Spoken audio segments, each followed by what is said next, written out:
Hello and welcome to the WREN webinar series. I would now like to turn the conference over to Elise George. Go ahead. Thank you.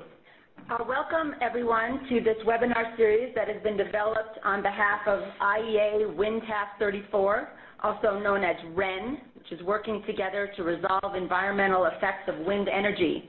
WREN was convened in October 2012, and we have many member nations, including Germany, Ireland, Netherlands, Norway, Spain, Switzerland, the US, the UK, and with a few pending or future members, including France, Sweden, and Portugal. So we have a great international representation on this wind task. The WREN webinar series was launched in September 2014, and it supports WREN's goals to facilitate international collaboration to advance the global understanding of the environmental effects of wind energy development, and also to create a shared global knowledge base and community of practice around research monitoring and management of the environmental effects of wind energy development.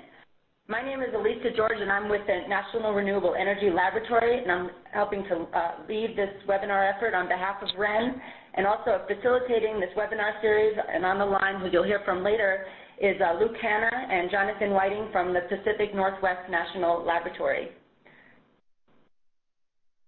Some previous webinars held to date, this is the second slide, please, are in September 2014, we covered best practice for assessing the impact of wind energy development on bats. You'll see a little more information on the screen. I'm just going to briefly review a couple of the other webinars we've held. Webinar number 2 in December 2014, we covered the research efforts to measure seabirds and marine mammal attraction and avoidance at offshore wind farms. And webinar number 3 in April was on understanding avian collision rate modeling and what this means in a population context. We've been lucky to have some excellent speakers, and all this information from previous webinars. This webinar and all webinars going forward is housed on the WREN Hub, which is shown here on the next slide. Today's webinar, number 4, is on avian sensitivity mapping and wind energy projects. We have 3 amazing speakers. First is Julia Robinson-Wilmot of Normandeau Associates, followed by Sinead Cummins of Birdwatch Ireland, and then finally Roel May of the Norwegian Institute for Nature Research. We've lined up these presentations to cover more broad-based topics, to habitat, and then to habitat topics, and then finally Roel will talk more fine-scale on siting topics. They'll present on tools they have developed to assess the potential vulnerability of birds to wind energy development. A little bit about our speakers. You see more information on the screen in front of you. I'm just going to call out a few highlights on each of our 3 speakers. Julia is a core member of Normandeau's Avian team. She works with the technology team to design, test, and deploy innovative technology systems for remote monitoring of wildlife. She has over 20 years of experience designing, managing, and conducting ornithological and ecological projects in 23 countries. Sinead has over 12 years as a senior conservation officer, and since 2012 as a species policy officer. She's led initial scoping studies for the bird sensitivity mapping tool for wind energy development in the Republic of Ireland in 2010, and retained an active role in the bird sensitivity mapping tool project development, engaged many stakeholders in the renewable energy sector in Ireland over the past 5 years. Roel is a senior research scientist at NINA. His current research interest lies in the interface between science and conservation, and centers on impacts of renewable energy on wildlife, on spatial ecology. He has co-authored 24 peer-reviewed journal articles and over 60 technical reports. He's worked in the Netherlands, Scotland, and Norway. So without further ado, we're going to turn over to Julia Robinson-Wilmot. Well, thank you for the introduction and for organizing the webinar series. First, some background to this study. Offshore wind energy is recognized as having the potential to provide a significant source of energy to the coastal areas of the mid-Atlantic and northeastern United States. Here in the US, the Bureau of Ocean Energy Management is responsible for conducting the Atlantic Outer Continental Shelf lease sales, that's the AOCS. BOEM asked us to gather data on aspects of species ecology that influence vulnerability to population-level impacts from offshore wind, and to create a method for assessing relative vulnerability between species. Similar work had been published from the UK and Europe. As we know, offshore wind facilities during both construction and operation may impact bird populations directly through mortality from collisions and indirectly through displacements that affect population fitness. So during this presentation, I'll describe previous assessments very briefly because we don't have much time, and then move through the key elements of the sections of this vulnerability index and give some species-specific illustrations. Before starting to create the index, we first reviewed the previous studies and then created a suite of metrics that we considered of value and a method of deriving a numeric value. This then underwent peer review of metrics and methods and of the resulting data. And as a result of peer review, the assessment method was revised and additional data were evaluated to create the final sensitivity rank for 177 species found on the AOCS. Previous sensitivity methods described from Europe include the Garter and Hoophop. They scored 9 factors based on attributes of 26 bird species in the North Sea. Desholm addressed 38 species of migratory birds that were recorded in the vicinity of Nysted Wind Farm in Denmark, using 2 indicators of species sensitivity, which were relative abundance and demographic sensitivity. The Farness papers focused on seabirds in Scottish waters and their population sensitivity and collision and displacement sensitivity. And our changes from previous studies included assessing the sensitivity of 177 bird species exposed on the AOCS, not just seabirds, including a temporal component that assesses the length of time an individual of a species occurs on the AOCS throughout the year and is consequently exposed to potential impacts of developments, incorporating breeding status and incorporating macro avoidance behavior in both the collision and displacement indices.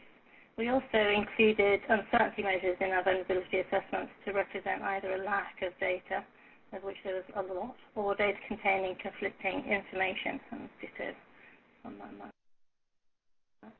The scope of the project was the AOCS. There's data deficiencies in many areas of the research in this context, since there's no offshore wind facilities installed in the region currently. Research at offshore wind facilities in Europe provided some level of relevant surrogate data, but we were conscious that different migratory strategies of birds at European study sites might affect how the same or similar species interact with wind facilities on the AOCS.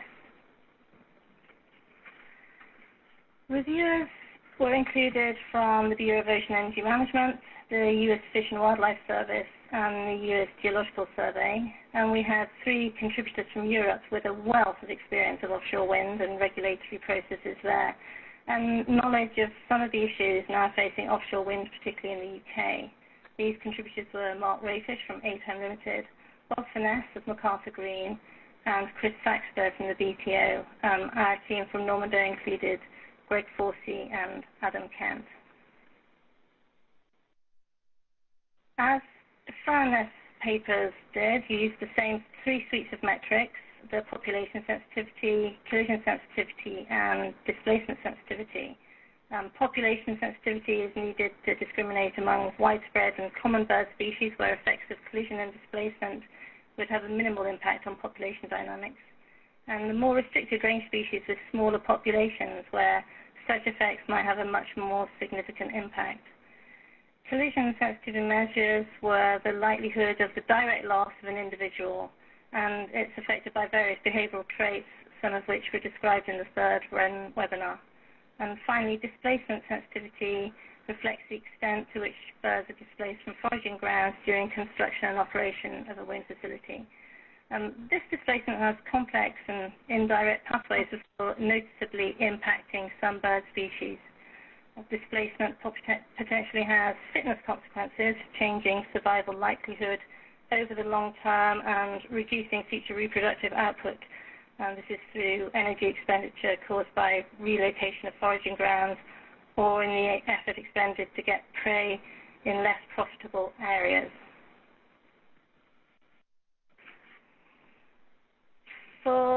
population sensitivity, we used 4 metrics for predicting the long-term effects of collision and displacement on populations. These are global population size, percent of the population present in the AOCS, threat ranking, and survival ranking. Numbers for the size of the global population were taken from several sources, initially BirdLife International, and then several additional sources, including the American Bird Conservancy. Shorebird estimates came from Morrison et al., 2006. I put a slide at the end with details about the reference that we cite in the talk. And we used a conservative score value if ranges exceeded the population estimates within one rank. These ranges were 1 to 5 for the metric, as used in previous studies. This was to make our values comparable with earlier studies. So the least vulnerable species would score 1 with greater than 3 million individuals in their global population, and the most sensitive would come out as 5 with less than 100,000 individuals in their global population. We incorporated data because we incorporated uncertainty within it because with our data sources, there's always an element of uncertainty. The few instances where we don't use uncertainty are threat ranking, annual occurrence, and breeding status, and we'll discuss those later. The categories already represent a range of values, so we determined uncertainty by assessing the fit of observed data to the data range of each category. I'll explain how this works within the formula when I talk about the formulas later. But needless to say, some metrics had far more uncertainty than others. And this slide shows you the fit for ascribing uncertainty. It's 10% if it's a single category, up to 50% if the data extended beyond 3 categories. There was also other considerations, such as other known or assumed data, either published or unpublished. So a few examples of global population sizes with some details and explaining uncertainty at the same time. BirdLife International estimates Bermuda petrel population figures at 142 individuals, and uncertainty for this, even though that I'm just quoting a single source, is 10%, as all other bodies agree that population figures are below the 100,000, which is our Category 5 cutoff. So this gives a plus or minus factor of 0.5 because uncertainty is only 10%. Then Watts 2010 and Wetlands International 2006 have estimated ranges of 25,000 to 1 million PEC-SAMs, which gives a higher uncertainty as the figure spans 3 of the categories. So in this case, we scored a precautionary 5 with 50% uncertainty. That's plus or minus 2.5. 3 sources give figures for northern gannets ranging from 526,000 to 1,200,000. So this covers 2 categories, giving uncertainty at 25%. So we scored plus or minus 0.75. And American goldfinch figures are estimated at around 42 million, and that's safely within Category 1, so uncertainty was low. It gave us a plus or minus of 0.1. For most bird species, no data exists for the percentage of the population that would be likely to cross the AOCS. We used a combination of sources for the estimates, and we used Watts 2010 for some reference populations for the Atlantic flyway.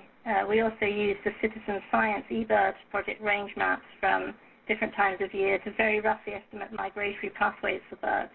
For example, if a bird was absent from the Caribbean during the summer months but common during the winter months, we assumed that it was a migrant. And we assumed that birds that were strongly associated with aquatic coastal habitats, even if they were mostly near shore, for example, seagrass beds and bays, cross the AOCS during the time they were on the coast to reach other nearshore areas on islands such as Nantucket or the Bahamas. So the ranges were chosen for the AOCS metric to best fit the available data and the focal species in our study. I've included a few examples. Less than 1% of Canadian geese have a large world population, but very few are actually present in the AOCS, so this has a low uncertainty associated with it. Bermuda petrel falls in the category 2 range with moderate uncertainty, along with northern gannet, which was a lot trickier. There's an estimated 107,640 breeding adults, which is about 20% of the population. But this has associated high uncertainty to account for other individuals, immatures, non-breeders, for example. And then within the category 5 range, Kirtland's warbler are known to all migrate to the Bahamas, and so that's greater than 99% of the population crossing the AOCS, and this has low uncertainty attached to it.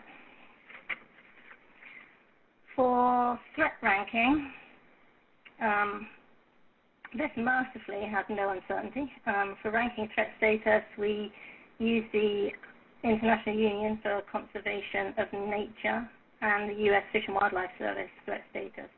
And where the Fish and Wildlife Service threat status was higher than the IUCN threat status, this was given scoring priority over the IUCN threat status.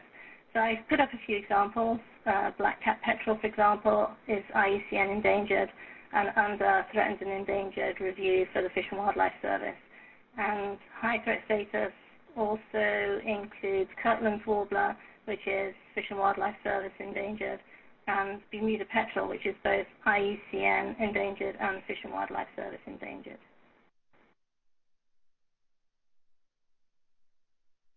The adult survival metric was chosen to reflect the vulnerability of species to any increase in mortality above natural mortality.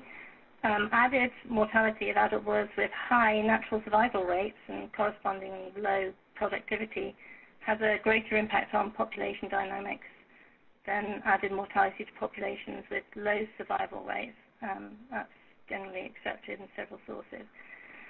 Species with low adult survival rates tend to have an early age of first breeding and high reproductive output. But where there were no published North American survival rates, we had to use species with similar life histories. Again, we followed protocols of previous studies when we categorized adult survival.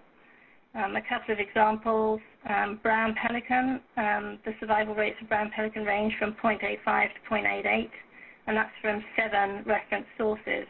They can live to an age of 43 years, and age of first breeding is 3 to 5, and they lay 2 to 4 eggs. So those are the kind of data that we were looking for to score this metric.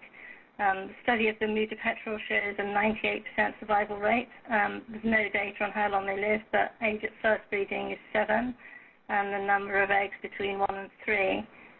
Black-capped petrel was showing similar to Bermuda petrel, but they're less well studied, and so there was more uncertainty associated with black-capped petrel data. So we don't have time, because we've only got 20 to 30 minutes, to go into detailed discussion of 177 species for all of the results that I'll show you. These are the final population sensitivity results, including some of the examples already mentioned. The possible range was 1 to 5, with 1 representing the least sensitive species and 5 the most sensitive. We considered all variables to have equal weight in the final index, and so used this equation where it was divided by 4. Threat ranking was the only variable not to have uncertainty attached. So you'll notice the ranges using the uncertainty giving a lower and an upper estimate. After discussions with our review team, we structured the relative sensitivity, the sensitivity between each species, around the highlighted middle value, but showing the potential upper and lower sensitivity as well. So moving on to the collision sensitivity, we scored 6 factors. Sensitivity to collision is a subject of intensive debate, and if you listen to the previous webinar, there's no consensus on what should be used as realistic avoidance rates for species traveling through areas with offshore wind facilities, or consensus on flight heights and flight activity. So there's lots of uncertainty. So we incorporate many of the factors used in collision risk models, but we don't use maneuverability. More maneuverable birds are expected to be able to dodge rotating blades more easily. We gave this a lot of discussion amongst our team here at Normandeau and with our review team, and experimented incorporating and not to see how species fell out and if they fitted with what we understand from real mortality from terrestrial wind facilities regarding maneuverable birds. We decided that a number of other factors influence the likelihood of a strike: visual and audio acuity, distraction, weather conditions, and macro avoidance behavior. The concept of macro, meso, and micro avoidance behavior is being how distant from a turbine the avoidance behavior starts. Macro avoidance refers to large-scale movements by birds to entirely avoid wind farm areas, whereas micro avoidance refers to the movement of birds taking evasive action from distances very close to turbines. So we scored these 6 factors: annual occurrence, nocturnal flight activity, diurnal flight activity, amount of time spent flying in the rotor swept zone, macro avoidance, and breeding and feeding. And then we also incorporated the uncertainty values for each metric. For the first metric, annual occurrence, we assumed that birds spending all of the year foraging and resting on the AOCS will have a greater chance of encountering an offshore wind facility than one passing over in one migratory movement. There's 3 broad classes of birds that occur at some time of the year over the AOCS with greatly differing annual occurrences among groups. And these classes include passage birds moving from feeding and breeding grounds that are unable to use the AOCS to rest or forage, such as migrant passerines and shorebirds. Seasonally resident birds that use the AOCS to feed and prepare for their next breeding season, such as loons and grebes. And year-resident birds like alcids, gulls, petrels that might represent immature non-breeding or locally breeding birds that will forage during the whole year over the AOCS. Sorry about that. For species that don't stop, hourly occurrence is calculated by estimating the distance flown and the bird's flight speed. Distances across the AOCS, is highly variable. Between the coast of Florida and the Bahamas and Cuba, for example, the AOCS is about 50 kilometers wide, while from North Florida to the central Maine coast, it's several hundred kilometers wide. So in cases where birds fly from the mainland to an offshore island, for example from Maine or Massachusetts, distances flown across the AOCS are less than 30 kilometers. To be conservative, it was assumed that most birds cross the AOCS at the lower end of their flight speed range estimates. Then, just going back to the previous slide, in cases where migration routes weren't well known, we assumed the bird might fly over the 500-kilometer stretch of the AOCS, its approximate average width, and I've just put up a couple of examples up there to represent those. Both nocturnal flight activity and diurnal flight activity are assumed to indicate risk of collision, with species spending more time in flight more at risk.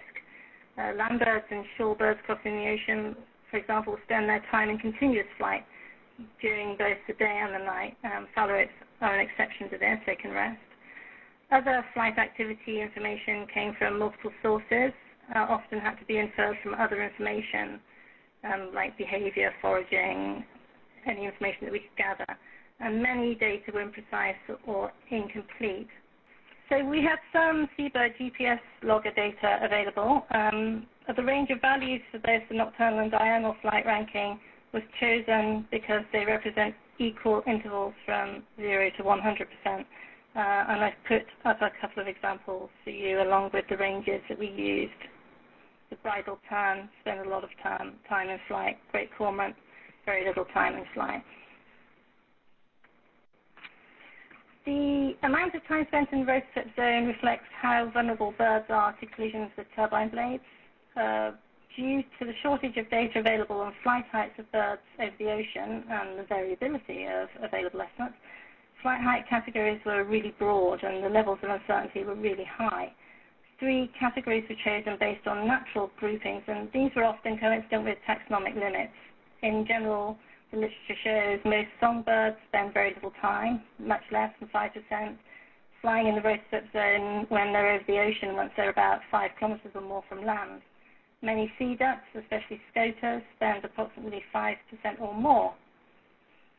But less than 20% of the time flying in the road-swept zone. Estimated flight heights of other ducks varied more widely in the published literature and were assigned to the more conservative category of greater than 20% of the time in the road-swept zone, but they were scoring a high uncertainty. The next slide shows the range of flight height estimates for herring gulls. This gives you an idea for just one species. We took these data from Furness et al. 2013 research.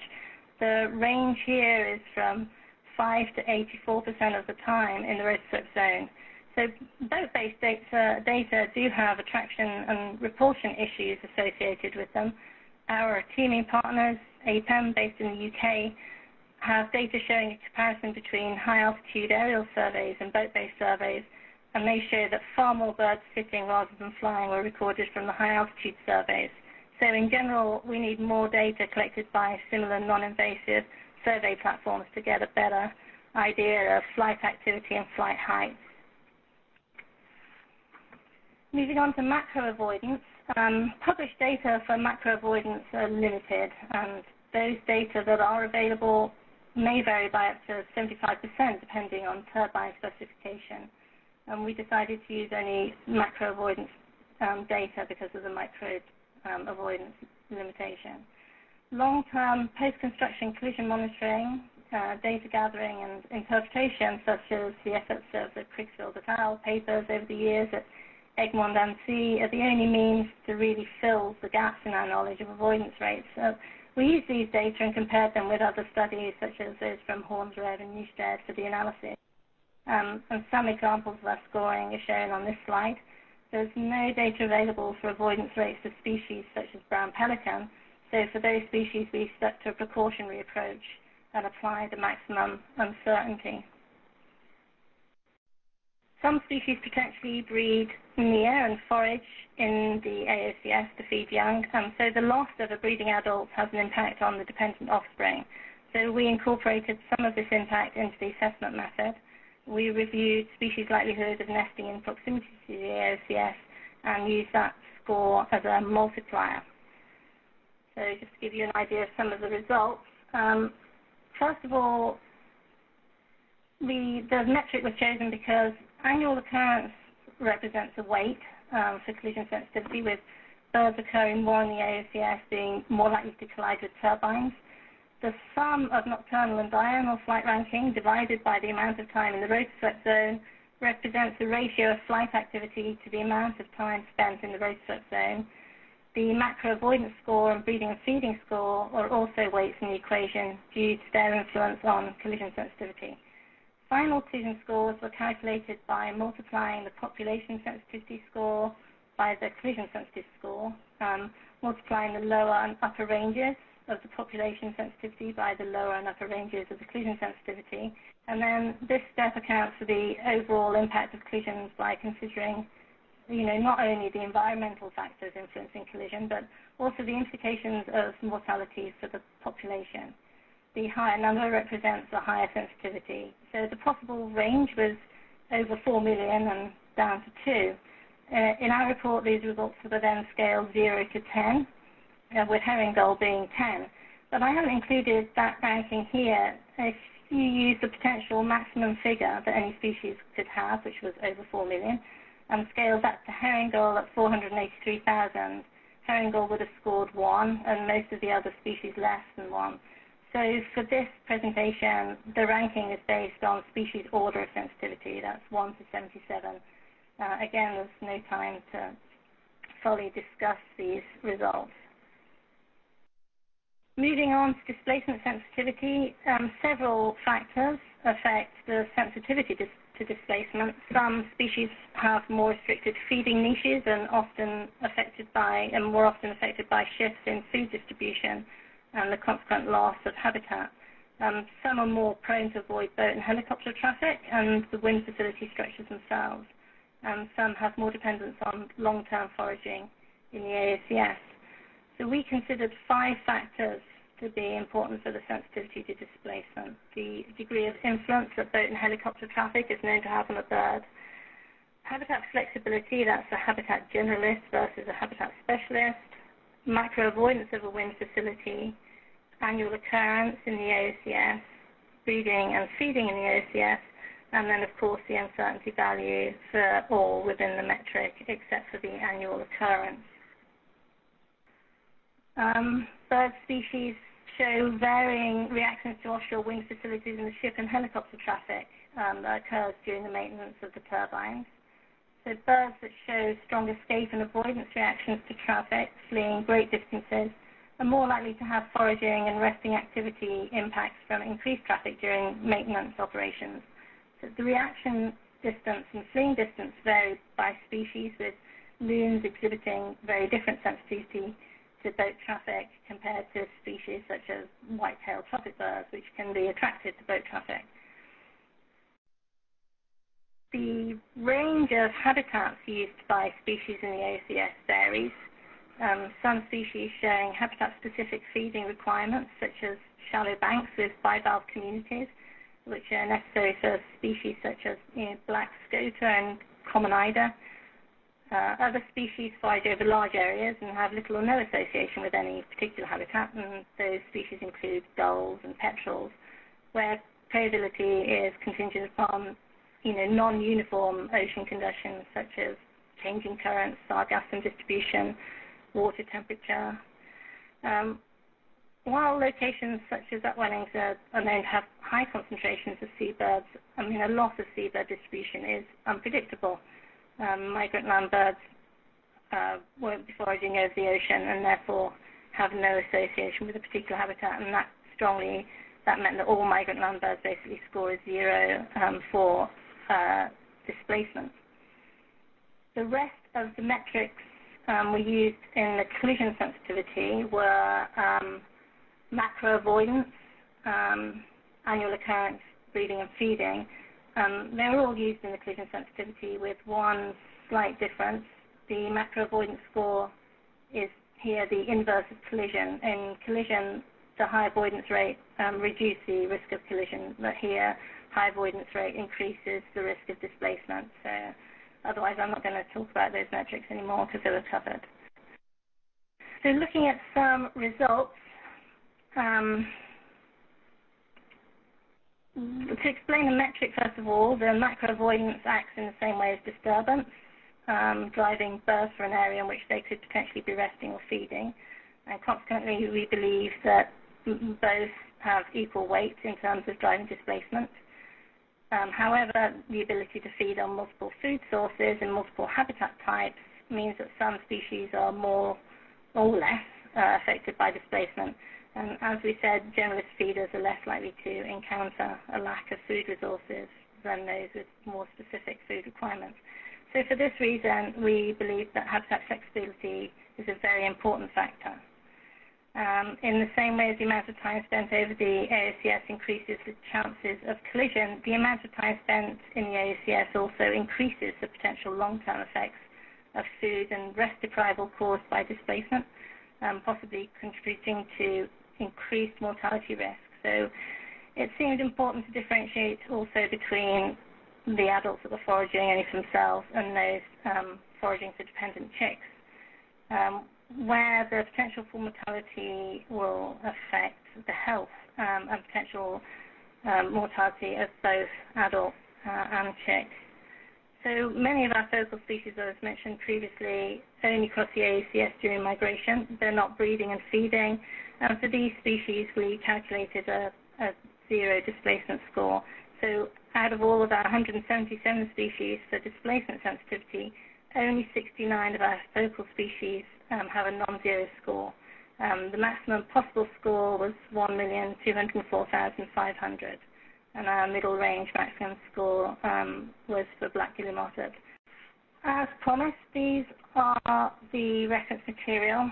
In all, we used thousands of references, and all are available within the BOEM report. It's available on their website. I'll put a link on the next slide. The report also provides all of the figures and associated references for all 177 species. Just give you a chance to grab any of those references that you need. So here's the link and my contact details if anybody wants to get in touch.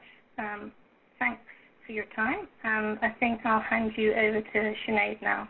Great, okay. Well, thank you to the WREN team for giving the opportunity to speak at this webinar. I really appreciate it. As you've sort of outlined earlier, I'm a Species Policy Officer at Birdwatch Ireland, and have been involved in developing this project over the last 5 years.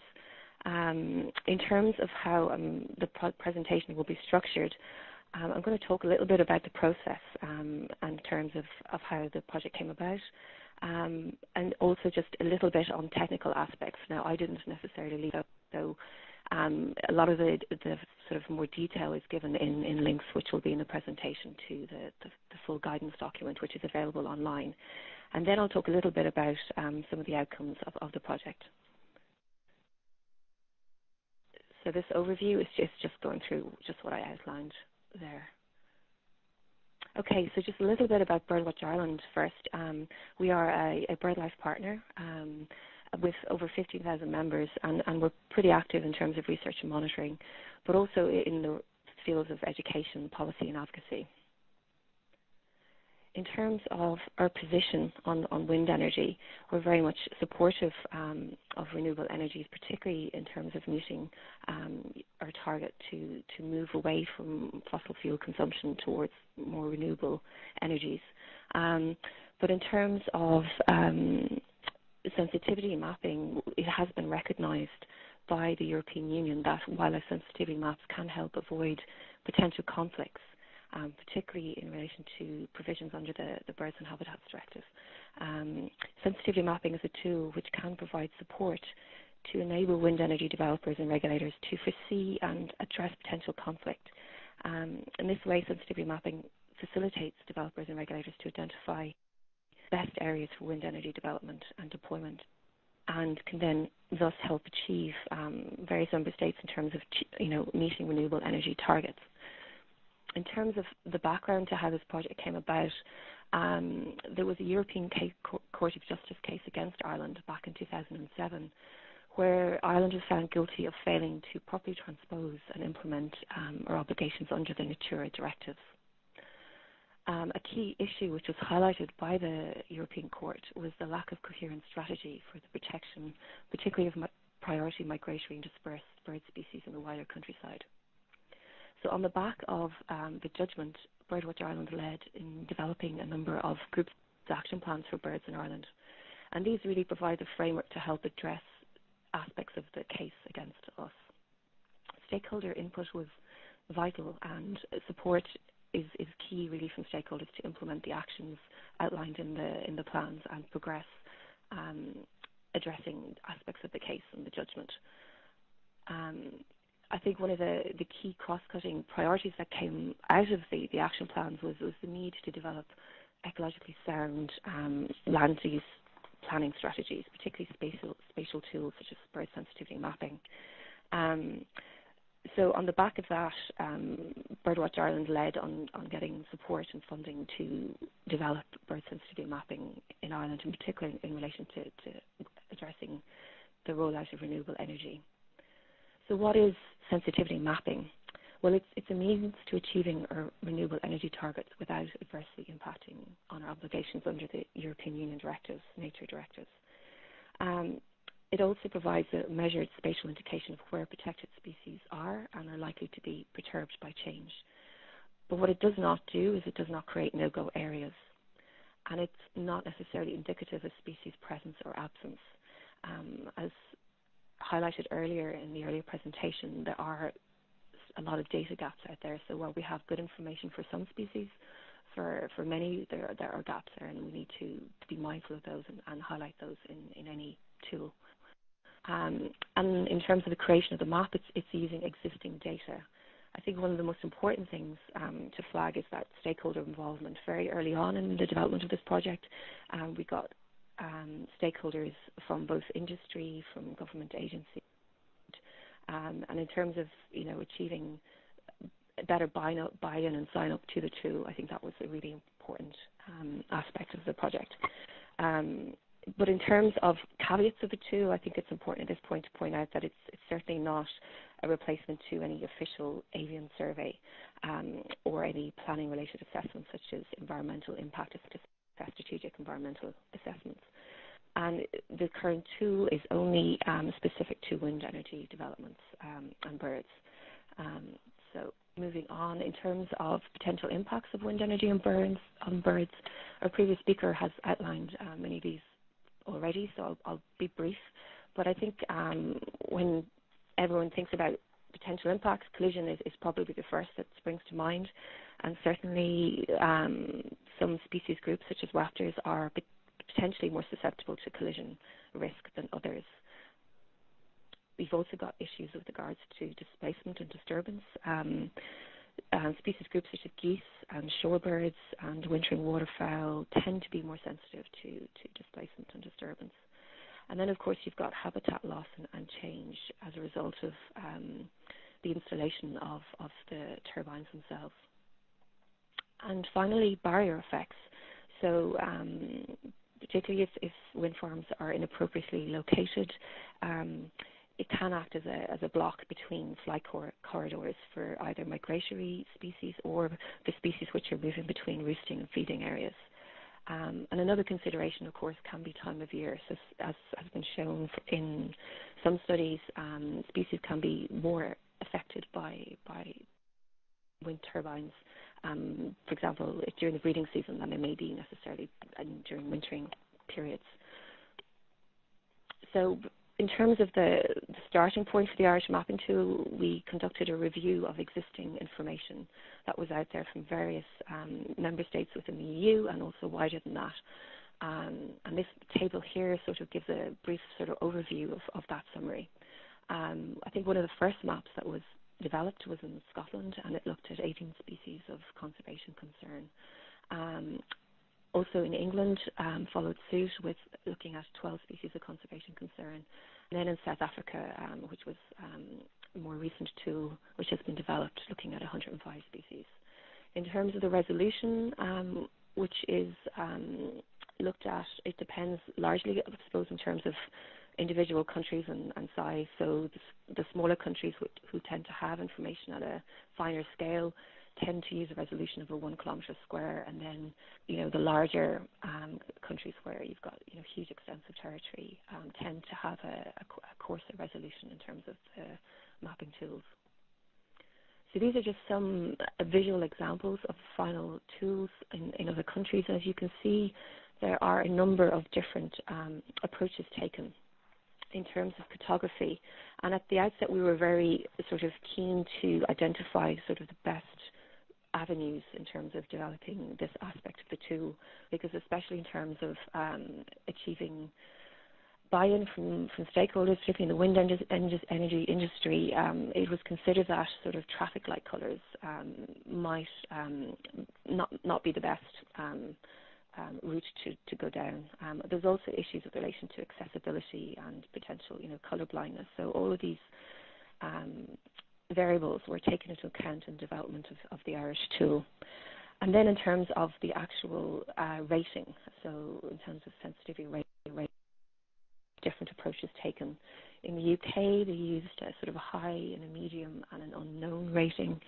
And in the Netherlands, for example, they used a 4-star system where they had highest, high, average, and low. So in terms of developing the tool in Ireland, we were very keen to present the information in the best way possible. And I'll talk a little bit about how we arrived at that subsequently in the presentation. So just in terms of the genesis of the work in Ireland, it's certainly been, a 5-year stretch in terms of getting the project to completion. In the initial stages, it was funded quite small scale, so pilot studies, and building on that through as the stakeholder group grew and the funders that contributed to the development of the tool grew as well. So in terms of species selection, so in Ireland there's reasonably good data for many terrestrial species. So from the outset it was decided that of the nearly 200 species regularly occurring in Ireland, that the tool would focus on those terrestrial species, because for a lot of our seabirds there's data deficiencies currently. I was very envious of the previous speaker in terms of the information that has been used to develop that tool. So that's something that certainly we will hope to develop in Ireland in the future. But for the current tool, it was decided early on that any seabird species from the tool. Also, in terms of those species which are more widespread in terms of adding value to the tool, they were also excluded. So if they were of concern, then they were removed from the list of species for inclusion. So many widespread species were hence, fell out. Also, in terms of some species which are a bit more secretive or for which there's very limited information, while their inclusion would add value to the tool, unfortunately the information isn't there currently to that. So a lot of raptor species, such as the merlin, which is pictured here, were actually excluded from the current tool. So in terms of generating the sensitivity species index, this aspect was developed in consultation with both an internal expert group and a wider external consultation also. So a number of factors were considered. First of all, the conservation score, so whether a species was red listed nationally or of European importance, it got a particular score. Whether a significant proportion of the biogeographic population occurred in Ireland. This is particularly important for a lot of the flyway species of shorebird and wildfowl occurring in Ireland. Secondly, a number of flight vulnerability risk factors were assessed. And I won't go through them all, but you can see them there on screen. But a number of aspects were considered to make a species more or less vulnerable to collision risk or impact from wind. And thirdly, a number of habitat factors were also considered. So whether a species was wide-ranging or quite sedentary, whether it was considered to be sensitive to displacement or not. So whether it was a specialist or a more generalist. All of those factors were considered in generating a species score. So this is just a breakdown further of how those scores were derived. And as you can see, a 5-point scoring system was used for each of these factors, ranging from 0 to 4, where 0 where it was the lowest score, where it was considered not to be of conservation value, I suppose, or the lowest conservation value, and 4 considered to be of highest conservation value. Similarly, for flight vulnerability, the same scoring process was applied to those factors outlined. And finally, for habitat vulnerability, again, the same scoring process was applied. And this is described in full in the final guidance document that accompanies the tool. So I won't spend too long going through it, but if anyone would like to look at further how these were derived, then they're more than welcome to review that. So in terms of the final species sensitivity score, it was taken looking at the maximum conservation score multiplied by the average flight vulnerability scores and the average habitat vulnerability scores.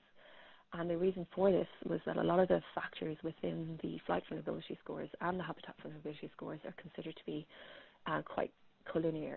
A lot of characteristics overlap. So to avoid sort of inflation in terms of the final scoring, it was decided to use average values as opposed to summing the values across those factors. So as a result of that process, looking at all the terrestrial species, a final top 30 list was derived. And on the back of that list, so all of these species were considered to have sensitivities to wind energy development. The ones highlighted here in yellow are species for which we don't necessarily have good information, distributional information, or there are species for which we do have information but are considered to be particularly sensitive. So in Ireland, there are a number of issues with persecution of raptor species. So the bodies which hold that information did not consider it I suppose, safe at this time to merit the inclusion of these data in the tool, but we hope that in future iterations of the tool that these data will become available. For species such as the merlin, there's a data deficiency, so they're quite difficult species to survey and are behind in terms of identifying areas important for merlin, and also in terms of identifying what the national population of merlin actually is. So despite it being Annex 1 listed in Europe, it's a species for which there are significant data deficiencies, and therefore it was not included in the final composite map. The species highlighted in yellow, or in green, forgive me, were scoring significantly lower than the remaining species on that list. I suppose, to use an analogy, they were sort of some way behind the peloton. So therefore, in terms of adding value to the map, these species were not to be adding significant value and therefore excluded.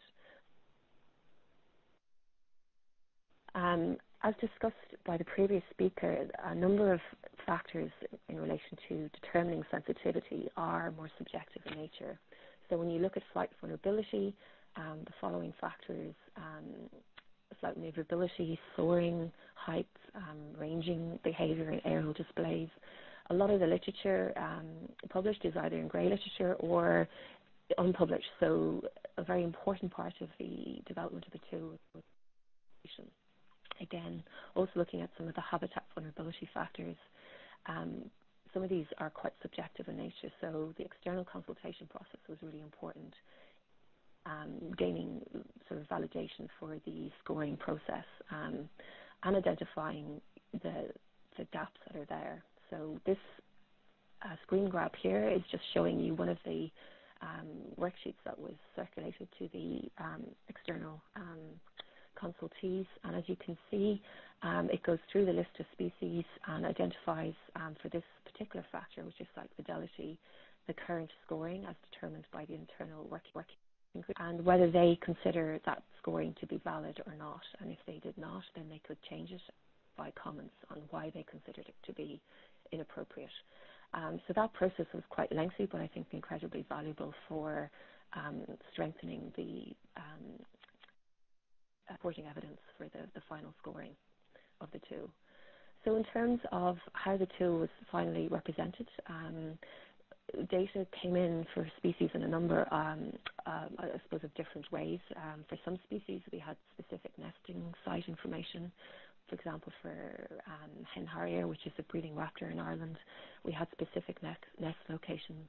For other species, such as the congregatory waterbird species, we may have had sites, whether they be sort of inland lakes, where they would congregate in winter, where significant proportions of species were occurring. Therefore, in terms of developing the tool, we had point information and polygon information. And also for some species, such as hen harrier, which were quite sensitive in terms of potential persecution risk, we had the added complication of trying to present that information, but not make that information, information such as nest site location accessible on the tool. And to do that, we generated a random offset where you create a buffer around the nest site and then randomly offset that buffer around the original location. And when you move onto the next stage, where you overlay that information with the national 1 kilometre square grid, you can essentially blur the lines, where you can color all those cream areas red or pink, as it might be coming up there, and it makes it much more difficult for anyone looking at the map to identify the origin of the record, so to speak. So in terms of the final mapping tool, this is a screen grab of what it looks like, and as you can see, it identifies areas of highest sensitivity, which are that pink color, high sensitivity, which is in purple, medium in dark blue, low in light blue, and most importantly, the white areas are areas where there's either no data or it's unknown. So I think it was very important to identify that the tool is not comprehensive in terms of species. We don't actually have information. So a lot of other tools perhaps would flag that as low sensitivity, but we were very cognizant of the fact that this tool is going to be used widely with developers and planners, and we wanted to be very upfront in terms of what the tool is showing and what it is not. So this is just a screen grab of the tool as you zoom in on a specific area.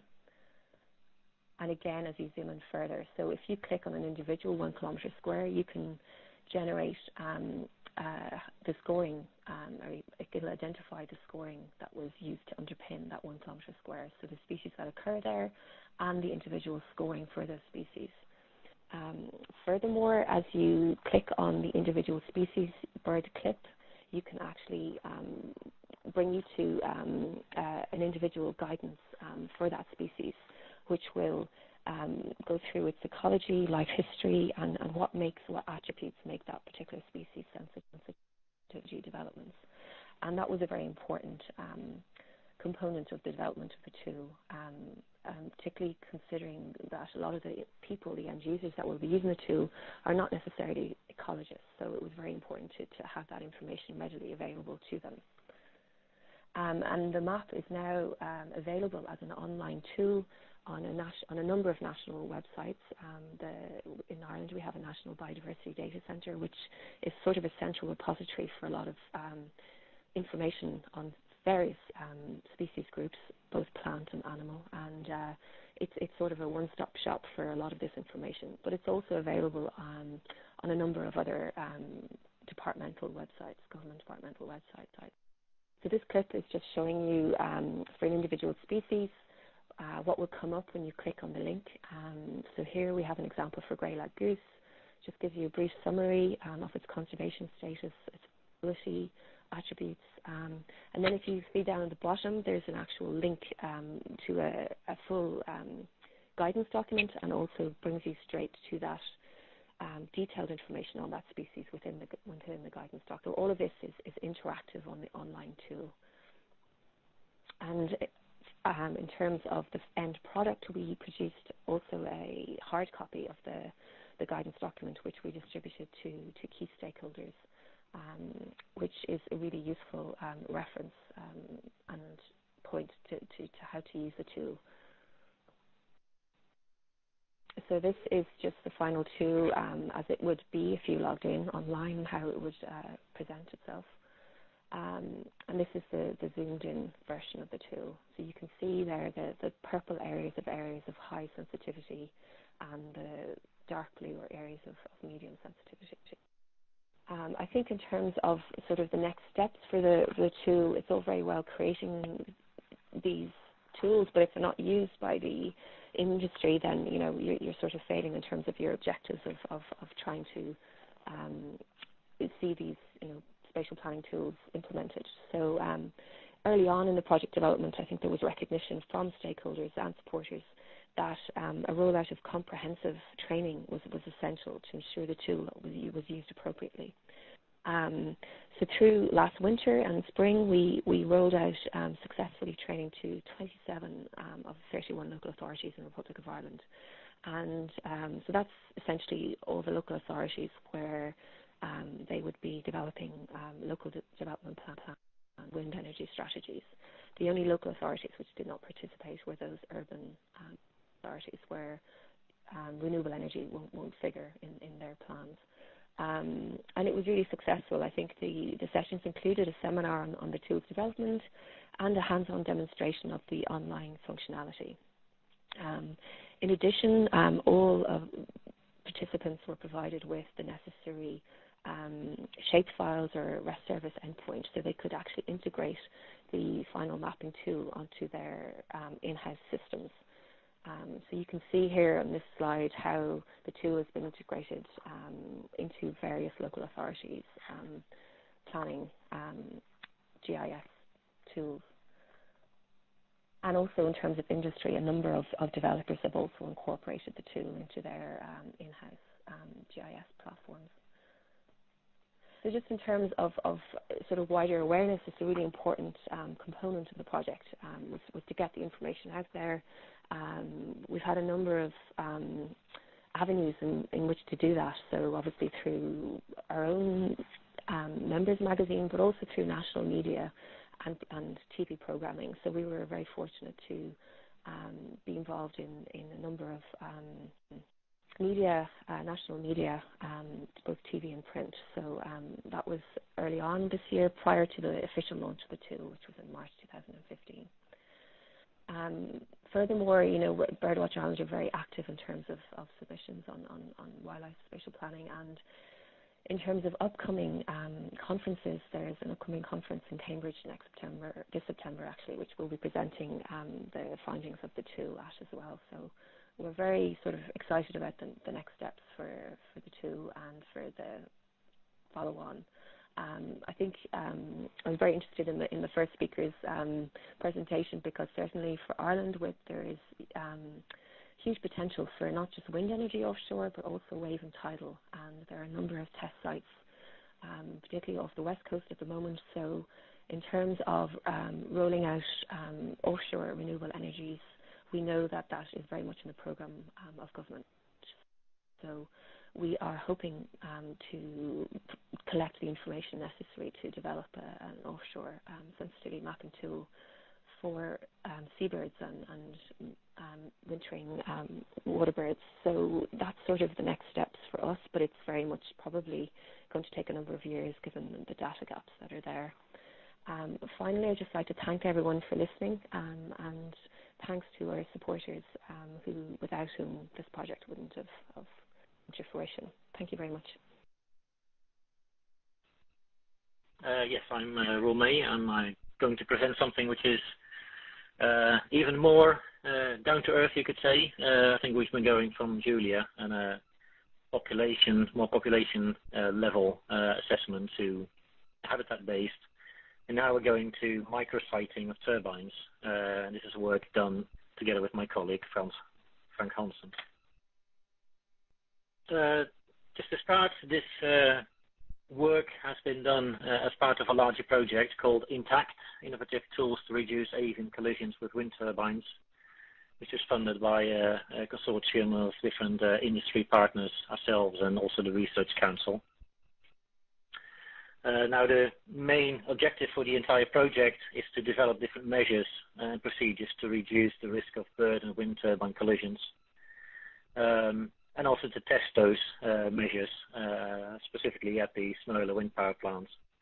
And part of that is also to come further in defining micrositing tools. So with regard to that, we wish to develop a standalone GIS-based micrositing tool to identify high-risk turbine locations. And in the background you can see an example of that in red for birds in relation to both thermals, local topography, and also wind conditions. In general, micrositing of wind turbines with regard to birds is, of course, first of all, to map and avoid sites of specific avian interest.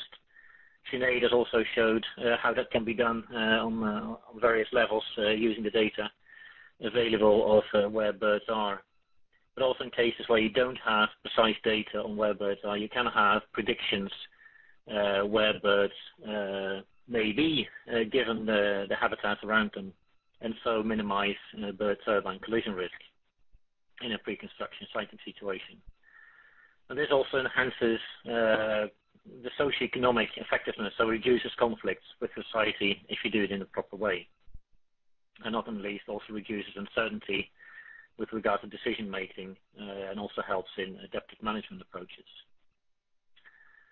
So what we wanted to do was to try and develop this micrositing tool, and that consists of three components. One being the landscape orientation toolbox, one focusing on updrafts, and then a third one integrating those two into avian site risk assessment. And this was very much also inspired by works by Boer et al. And Posewik et al., who did a lot of work on that as well. To start with the first one, the landscape orientation. Well, one thing we're thinking of that, especially during migration, raptors and other birds, and especially soaring birds, prefer to use topographical kind of leading lines as ridges, mountain ranges, and also main river systems. And the orientation of these features and of the landscape, and you may remember, I'm from Norway, so we have a lot of topography, which makes it even stronger features that depend on the geomorphometric complexity of the landscape and how they migrate across the landscape. So what we did, we classified different landscape features. To start with, we defined a topographical position index, which compares the pixel with neighboring pixels. And depending on that, you can then identify like valleys, ridges, and plains and valley bottoms. However, this is also very sensitive to the geographical scale. And that is something we're still working on, how to kind of try and define that, if you can define that on the landscape or your region of interest to a better scale. You can see it in the lower, smaller picture that, depending on what you choose as a kind of window of interest, you'll get different answers. And that is important to remember. So now combining the slope and the topographic position index, you can at least, within two windows, you can at least get a better idea of the landscape classification. So we could classify, different types of topography, ranging from canyons to valleys and plains, mesas, and last but not least, water was kind of masked out as being separate areas. And you see an example of that here.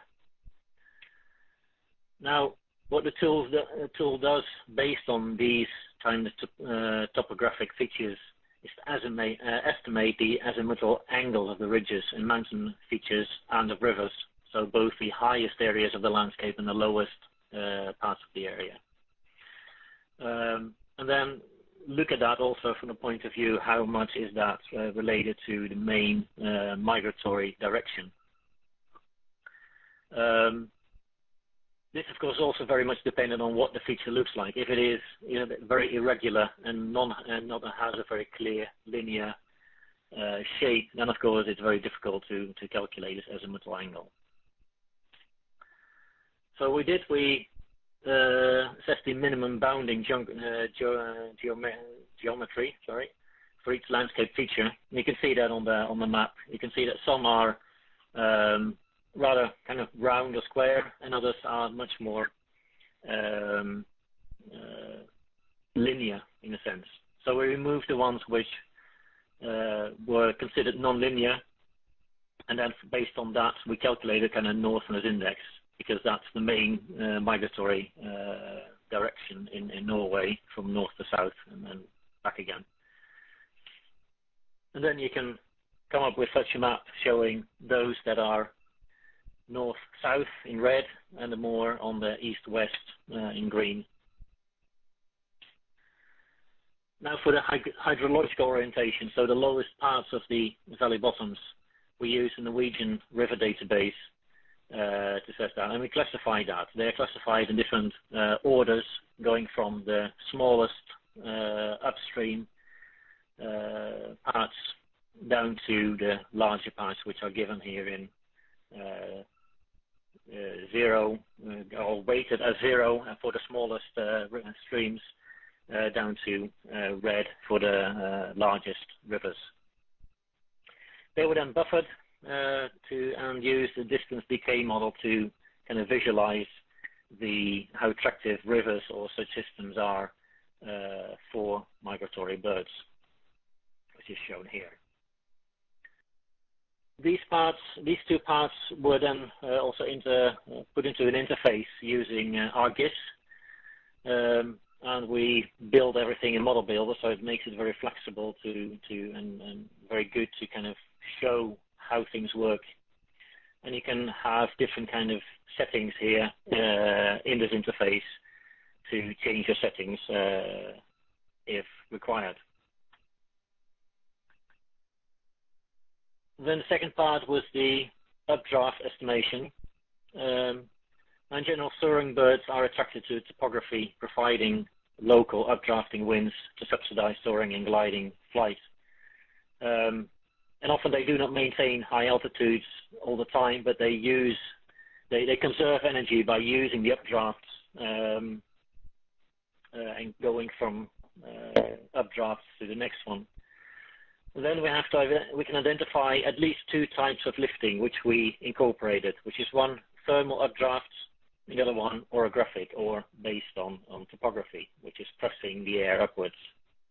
There also exist other types of lifting, but like frontal lifting based on differences in air pressure, but we didn't consider that in this assessment.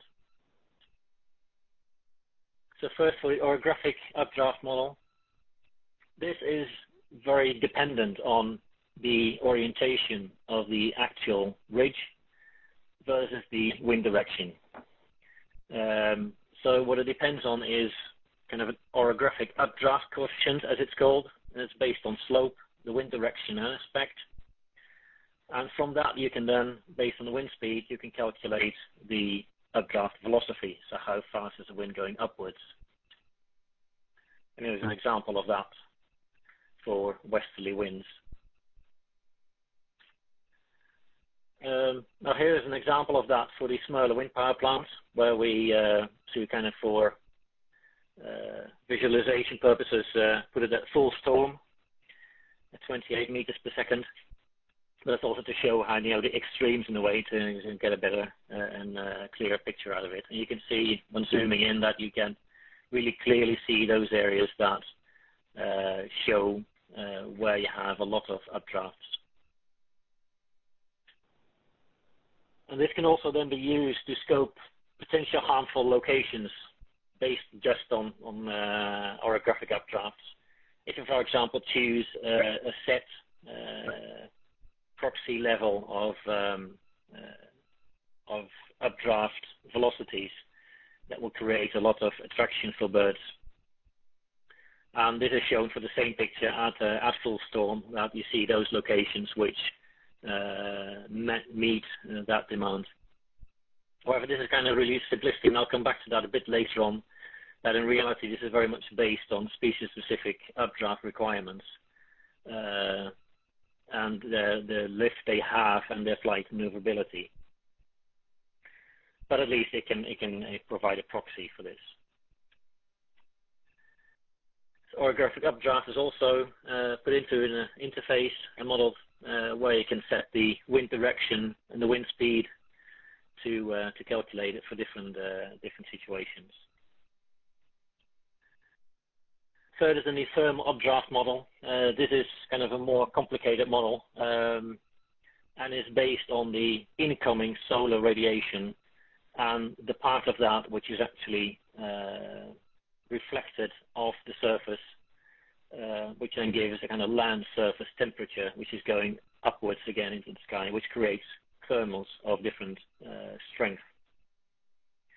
Now this depends, so as said, also not only on the incoming radiation and the surface, which is actually reflecting this radiation, but also on the flight height of the bird, because it slowly diminishes when you're going upwards, which is also shown in the lower figure. It's an example from the Netherlands. It kind of depicts how it can change both in elevation and in different areas horizontally. And of course, thermal soaring is only possible when this updraft velocity is positive, and especially during cooling during nights after rainfalls or when the surface is covered in snow and ice, then you won't have any possibility for thermal soaring. And of course, if it's positive, it's very dependent on if it's strong enough to be used for thermals, which is species specific. Now, to do this assessment and to try and measure this updraft velocity, there's different methods that can be used. Most commonly, which is used, is likely the weather forecast models, which are used. However, in our case, it wasn't really applicable for microsighting because of its low resolution, down to 2.5 kilometers to even less. Likely the best way to do it would be using SODAR, methodology, but that is very local, has very limited coverage, and is also therefore very costly. So it's not a very good way of doing it. So we ended up with using Landsat thermal sensor data, so satellite data, which has a resolution of, depending on what kind of band you take, between 30 and 100 meters, and is also updated frequently. The only backside of it is that it's sensitive to clouds. So if you're interested in certain situations and you have a lot of clouds, then of course you may miss some information. But of course it's updated frequently, so you will have a lot of data temporarily anyway. So what we did, we kind of selected a certain region of interest, took out all the water, and then focused on 3 specific bands in the Landsat data: the near infrared, the visual infrared, and the thermal infrared, which was needed to calculate the different aspects. Now, of course, comes in, you have to set the flight height of the bird, common flight height, wind direction, and you need a number of methodological constants, which I won't go into right now. So then we calculate on that the solar radiation, the heat exchange, and the normalized difference vegetation index, which is an indication of absorbed radiation, so that stays in the earth and doesn't reflect up in the air again, to calculate the Landsat temperature. This is also called the Diurnal philosophy, and there's a picture here given to show how it varies across the landscape. Now here's an example for the entire island of Smøla for, well, about nearly a year ago during the morning, where you can see the land surface temperature and then the Diurnal philosophy, which is derived from that, which is the updraft velocity. Now zooming into the wind power plant on the island, you can see that, well, this day was a good day for thermaling. You have a lot of areas with a higher velocity, but also a number of areas which are green and have lesser velocity, like, for example, forest area in the upper left corner. And, of course, the water bodies and around the water bodies are less interesting for thermaling.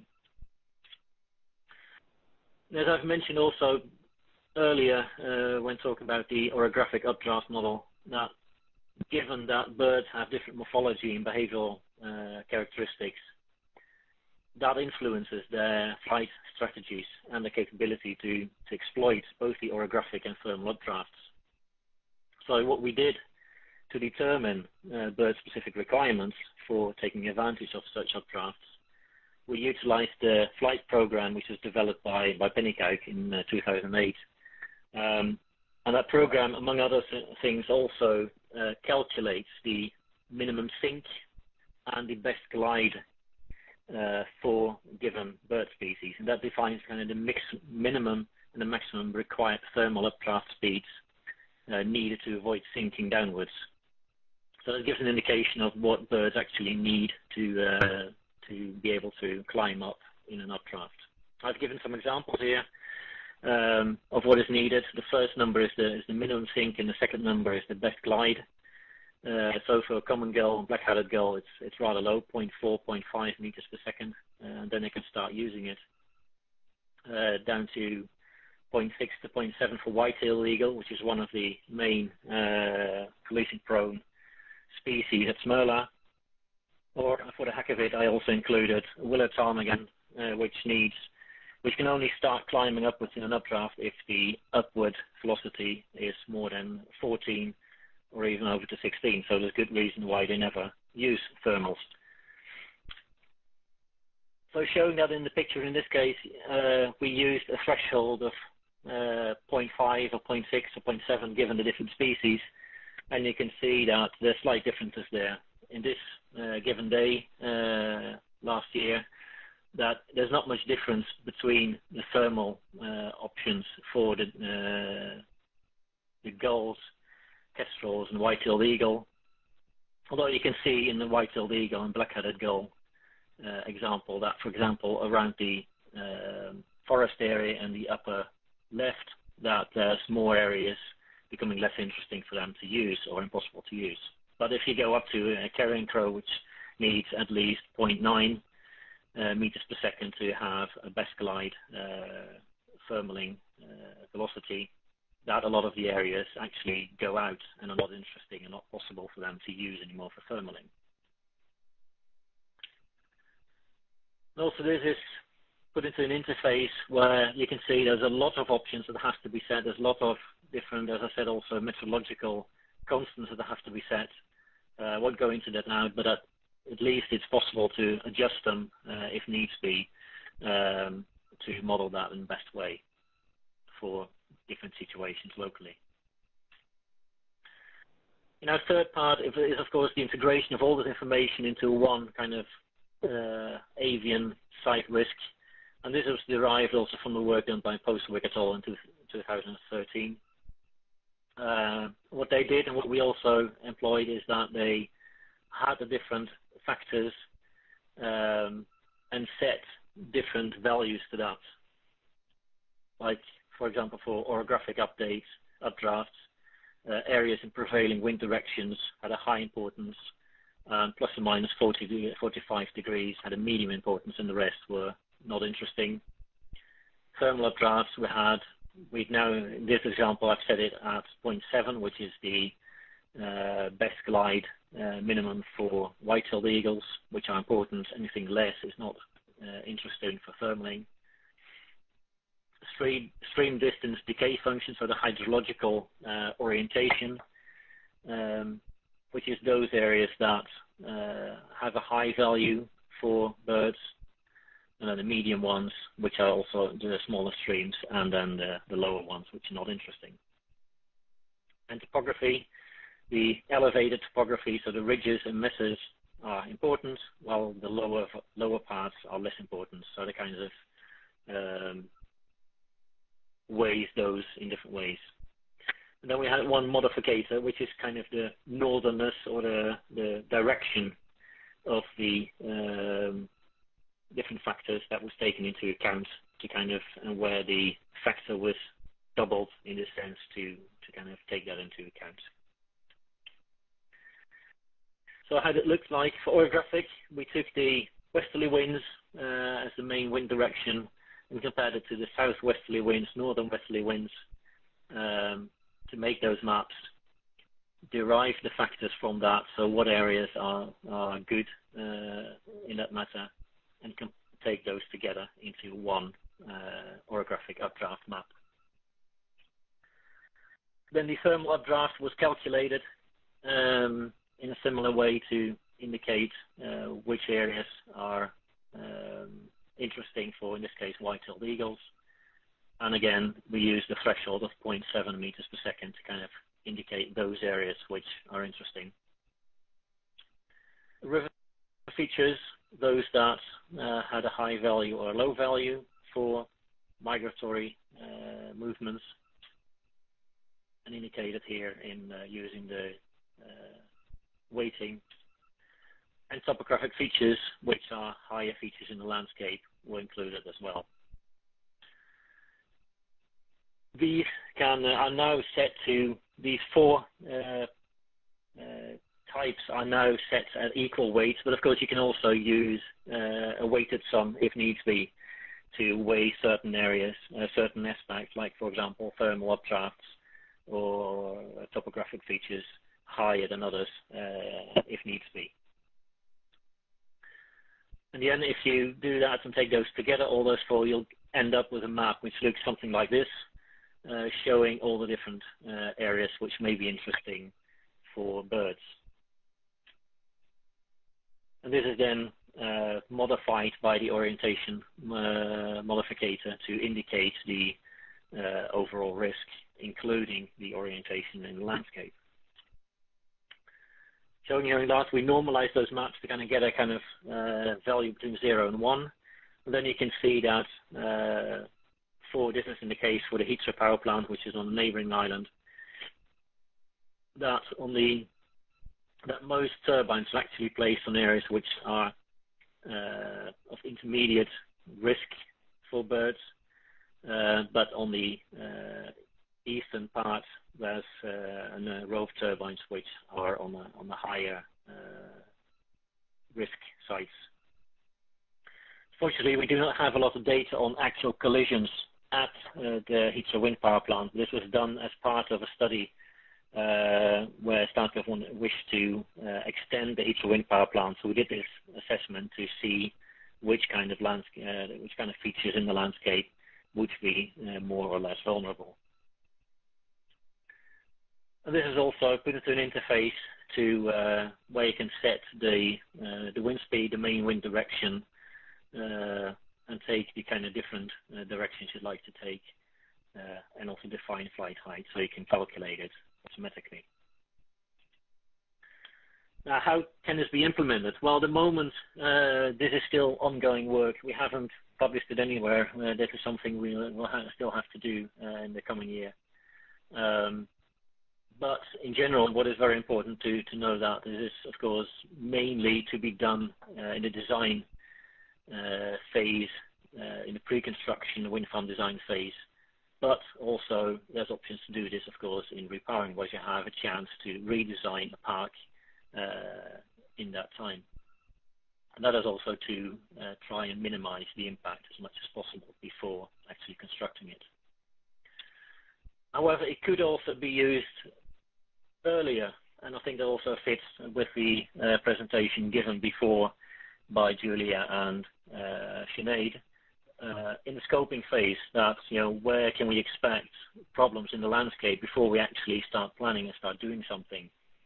The pictures here below show another GIS tool we're developing, or have developed, called consensus-based siting, which will be integrated into each other to kind of include that into one tool, so you can include also the micrositing information in this tool as one of the maps which needed to be included in the scoping process. And of course, scoping processes include not only ecology, but also technology, economy, and social aspects before trying to find the best sites for wind power. Thank you. That was my presentation so far. So now for questions, possibly for all three speakers. Okay, great. Thank you so much, Roel and Sinead and Julia. Those were fantastic presentations. Unfortunately, we are out of time for questions today, but we did receive some very good questions. So I think what we're going to do is post the questions that were asked on the WREN Hub site, where the presentations will be posted afterward. And so just FYI, for those of you that don't know, we do have some future webinars coming up. Some ideas being considered right now are offshore mitigation techniques, which will be held around the November-December timeframe in 2015, as well as sensors such as recognition software and other systems, which will be held in March or April in 2016. If you have any other ideas or interest in these, please contact us. And so again, I'd like to thank the presenters and thank you all for joining in today on the WREN quarterly webinar. If you have any questions, those three points of contact would be great people to contact. And again, the questions from today's webinar will be posted on the WREN Hub, and we will, you can see the URL right there, and there will be more information there on how to access these presentations later. So thank you all once again. Have a great day.